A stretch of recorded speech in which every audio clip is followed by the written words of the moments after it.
Even even வந்து வெங்கட் பிரபுவோட படத்துக்கு எல்லாருக்குமே இது வரைக்கும் அவர் மியூசிக் பண்ணியிருக்காரு. அது இல்லாமல் நான் மற்ற படம் கூட பண்ணியிருக்கேன் ஈவன் மியூசிக் பண்ணி. எல்லா படத்துலையுமே வந்து யுவன் கொடுக்குற டியூன்ஸ்க்கு வந்து நான் கட் பண்ணதுக்கப்புறம் இஃப் ஐ ஹேவ் சம் இல்லை யுவன் இதை எக்ஸ்டெண்ட் பண்ணிக்கலாங்க, பண்ணி தர முடியுமா அப்படின்லாம் கேட்கும்போது வந்து கண்டிப்பாப்பா அது சாங்குக்கு தேவைன்னா விஷுவல்ஸ்க்கு தேவைன்னா கண்டிப்பாக பண்ணித்தரேன். இன்ஃபேக்ட் 2 நாளைக்கு முன்னாடி தான் மங்கத்தோட சாங்ஸ் காமிச்சு அவருக்கு மச்சி ஓப்பன் த பாட்டில் அப்படின்னு சொல்லி ஒரு சாங் இருக்குது மங்கத்தால். It's a proper குத்துப்பாட்டு. அந்த பாட்டுக்கு வந்து எடுத்திருந்த விஷுவல்ஸும் அஜித் சார் ஆடி இருந்த டான்ஸ் மூமெண்ட்ஸும் எண்டில் வந்து நிறைய நல்லா இருந்தது. ஸோ அதனால் எக்ஸ்டெண்ட் பண்ணிக்கலாம் அப்படின்னு சொல்லிட்டு நான் மியூசிக்கை ரிப்பீட் பண்ணி எக்ஸ்டெண்ட் பண்ணிவிட்டு யுவனுக்கு போய் காமிச்சேன். சூப்பர் பாட்டு நல்லாயிருக்கு, கண்டிப்பாக பண்ணிக்கலாம். அது மாதிரி நிறைய விஷயங்கள் நான் வந்து இப்போ எடிட் பண்ணும்போதே வந்து எல்லா சீன்ஸ்க்கும் வந்து மியூசிக் போட்டு தான் எடிட் பண்ணுவேன். ஒரு சென்ஸ் ஆஃப் ரிதம் பேசிங் கிடைக்கணும் அப்படின்ட்டு.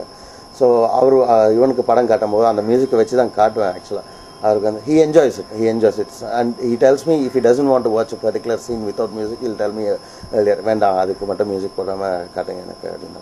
But otherwise is totally cool. அவர் கொடுக்குற பாட்டெலாம் வந்து கம்ப்ளீட்டாக இன்ஃபேக்ட் இன்னும் சொல்ல போனோம்னா சரோஜாவில் வந்து கோடான கோடி சாங் வந்து எங்களுக்கு லொக்கேஷனுக்கு அதாவது ஷூட் பண்ணும்போது கொடுத்த வேர்ஷன் வேறு, அதுக்கப்புறமா வந்து ஃபைனலாக யுவன் வந்து எல்லாமே ஆர்கெஸ்ட்ரேஷன் எல்லாம் ஆட் பண்ணி கொடுத்த வேர்ஷனே வேறு. ஸோ என்னோட எடிட் கம்ப்ளீட்டாக மாறிடுச்சு. அவர்கிட்ட போய் என்னப்பா அப்படின்னா திருப்பி ரீகட் பண்ணுங்க சார், எத்தனை வாட்டி நான் சஃபர் ஆகிருக்கேன் நீங்கள் கட் பண்ணதுக்காக அப்படின்னு சொல்லி அது கம்ப்ளீட் சேஞ்ச் அந்த சாங்கு.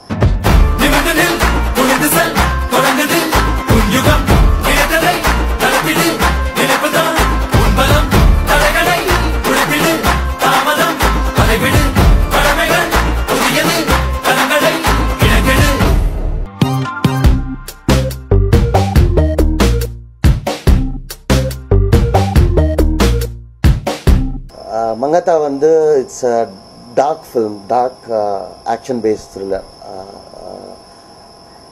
அது வந்து மும்பையோட ஸ்லம்மில் நடக்கிற ஒரு கதை. It's about money and chasing 10 people after some huge amount of money. Ajit sir plays obviously the biggest role in the film.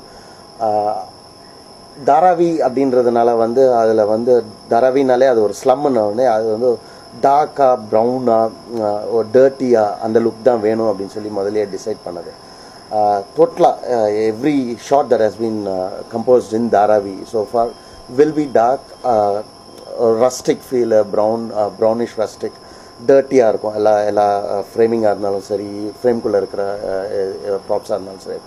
But கான்ட்ராஸ்டாக என்ன பண்ணணும், film can run like that for 2.5 hours. கான்ட்ராஸ்டாக என்ன ரன் பண்ணணும், அஜித் சாரோட set இதெல்லாம் வந்து ஒரு cool டோன்ஸில் போயிருக்கும். மற்ற இப்போ ஹீரோயினோட கேரக்டர்ஸ் அதெல்லாம் வந்து ஒரு சாஃப்ட்வேர் அப்ரோச் தான் போயிருக்கு. மங்கத்தா பற்றி இன்னொரு விஷயம் என்னன்னா, it's a very complex story. But Venkat has done a commendable job in terms of putting all the characters together. ஏன்னா 10 கேரக்டர்ஸ் சேர்ந்து வந்து ஒரு கதைக்குள்ளே அமையிறது வந்து ஒரு சாதாரணமான விஷயம் கிடையாது. அதுக்கு மேலேயும் அவர் என்ன பண்ணியிருக்காரு, வெங்கட் வந்து it's a different genre in the sense for Venkat. என்னன்னா இது வரைக்கும் அவர் வந்து ஸ்ட்ராங்கஸ்ட் ஃபேஸ் வாஸ் ஆல்வேஸ் இந்த காமெடி இது. ஸோ எல்லாருமே என்ன காமெடி மட்டும்தான் பண்ணுவேன் அப்படின்னு நினச்சிப்பாங்க. Let me try something different அப்படின்னு சொல்லிட்டு தான் இது ஆரம்பிச்சது. இந்த படத்துக்கு இட்ஸ் நாட் லைக் படம் ஃபுல்லாகவே வந்து டார்க்காக எந்த விதமான ஹியூமரும் இல்லாமல் இருக்கும் அப்படின்லாம் கிடையாது. Venkat has his own touches in there.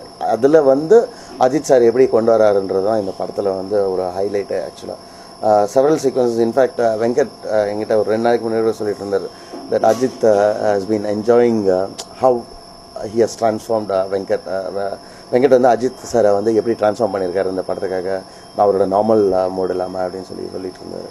So which is all good for us. ஏன்னா அஜித் சார் ஒரு புதுசாக இந்த மாதிரிலாம் பண்ணுறாரு அப்படின்றது வந்து ஒரு நல்ல விஷயம். ஐம் ஷூர் அஜித் சாரோட ஃபேன்ஸ் எல்லாமே வந்து கண்டிப்பாக என்ஜாய் பண்ணுவாங்க.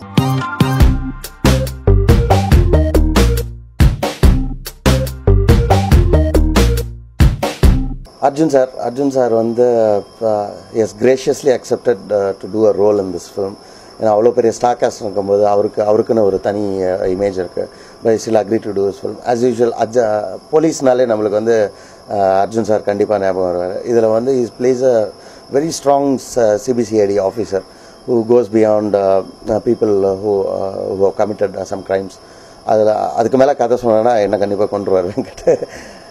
பட் அவரோட ஸ்டண்ட் போர்ஷன் அர்ஜுன் சார்னாலே நம்மளுக்குலாம் ஒரு எக்ஸ்பெக்டேஷன் இருக்கும். ஸ்டண்ட்ஸில் வந்து அர்ஜுன் சார் எப்பயுமே சின்ன வயசுலேருந்து பார்த்து ஸ்டண்ட்னாலே அவரை வந்து நம்ம நிறைய எதிர்பார்ப்போம். ஸோ அர்ஜுன் சாருக்குன்னே இந்த படத்தில் வந்து ஒரு ஸ்டண்ட் கம்போஸ் பண்ணியிருக்காங்க. It's a very tricky shot. எப்படின்னா ஒரு 120 கிலோமீட்டர்ஸ் காரை ஓட்டிக்கிட்டே he has to pick up someone on the road. Sumanth வந்து ஸ்டக் அவர் வந்து பிக்கப் பண்ணிக்கணும் சுமந்த். ரொம்ப ரிஸ்கியான shot, but he manage it quite well. எனக்குலாம் வந்து பார்த்தோன்னே யூஸ்வலாக வந்து அந்த மாதிரி ஸ்டன்ஸ்க்குலாம் வந்து ஒரு 4-5 டேக் எடுத்திருப்பாங்க, 4-5 ஆங்கிளில். எனக்கு அந்த ஃபஸ்ட்டு அவர் பண்ண ஒரு ஷாட்லேயே வந்து அவர் பண்ணியிருந்த அந்த ஈஸோடு அவர் பண்ணியிருந்தார் ரொம்ப ஃப்ரீயாக. அதுவே வச்சிடலாம், எந்த கட்டும் வேணாம், because it work out so well அப்படின்ற மாதிரி தோணுச்சு. அது கண்டிப்பாக அது வந்து it's like again one of the highlights இந்த ஃபிலிம். அர்ஜுன் சாருக்குன்னே கம்போஸ் பண்ண ஃபைட் அது.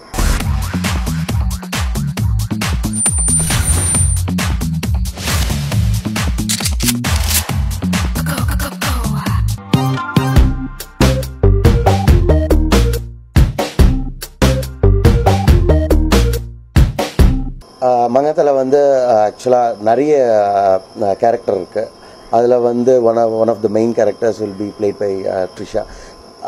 Very lovely bubbly character who goes very innocent character. ஒரு டியூட் சாங் இருக்குது, அது ஒரு சிஜி சாங், கம்ப்ளீட்டாக சிஜியில் ஷூட் பண்ண song. Totally that will be again one of the biggest songs in Mankatha. கிட்டத்தட்ட ஒரு 7 செட்டை ரீக்ரியேட் பண்ணியிருக்கோம், கம்ப்ளீட்டாக சிஜி டோட்டலாக. அவங்க அர்ஜித் சார் த்ரிஷா மேடமோட காஸ்டியூம்ஸ்லாம் வந்து ஆட்டோமேட்டிக்காக சேஞ்ச் ஆகும் ஷார்ட்லேயே. நிறைய ஒர்க் இருந்தது. ரோல்னு சொல்ல போனோம்னா த்ரிஷா மேடமோட ரோல் வந்து இது ஜெயபிரகாஷ் நாராயண் சாரோட டாட்டராக இருக்காங்க. She is the pivotal bridge between these 2 main central characters.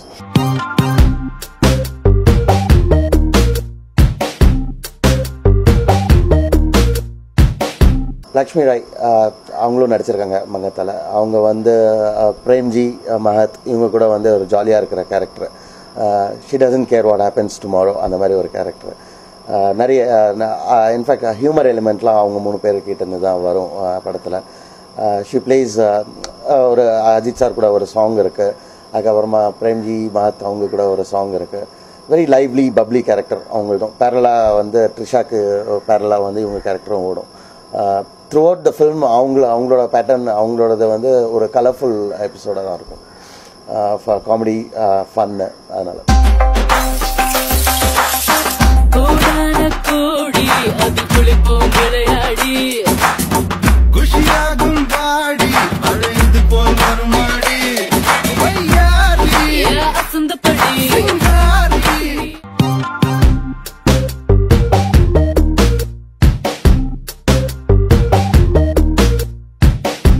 மங்கத்தா படம் இல்லாமல் நான் வந்து இன்னொரு 7 படம் பண்ணிகிட்ருக்கேன் ஆக்சுவலாக.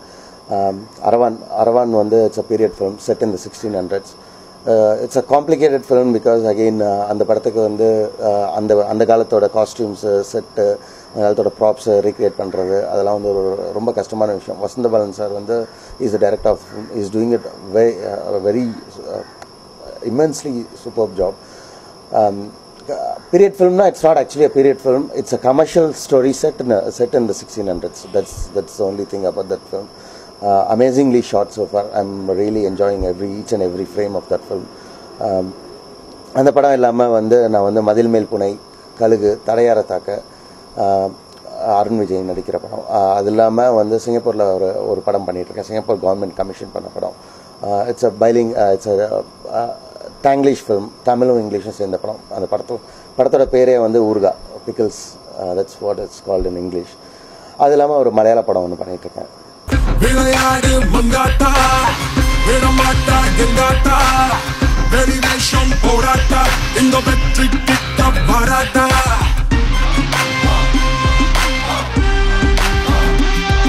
Thanks for watching me on behind woods.com.